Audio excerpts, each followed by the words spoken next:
Hello guys, welcome back to our YouTube channel Login 8. Today in this video, I am going to show you how to appear offline on band. When you appear offline on band, then all your activity status will be hidden. To appear offline on band, first open your band application on your mobile phone. Now make sure that you are logged into your account.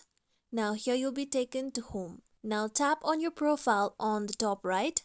Now here you can see a small green dot on your profile. That means you are online and you are appearing online to all your group members and your friends. To turn it off, tap on settings, then scroll down and look for show online status, then tap on show online status. Now tap on a small notch near show my online status.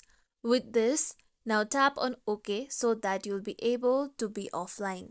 Now when you turn off your online status, then you won't be able to look at online status of your friends as well. Now here you can see the green dot has disappeared from my profile. That means now I have been offline. This is how we can appear offline on band. This is it for tutorial everyone. Hope this tutorial was helpful to you all. If you like today's tutorial, make sure you like, share, subscribe to our YouTube channel for more tutorials like this. Thank you for watching.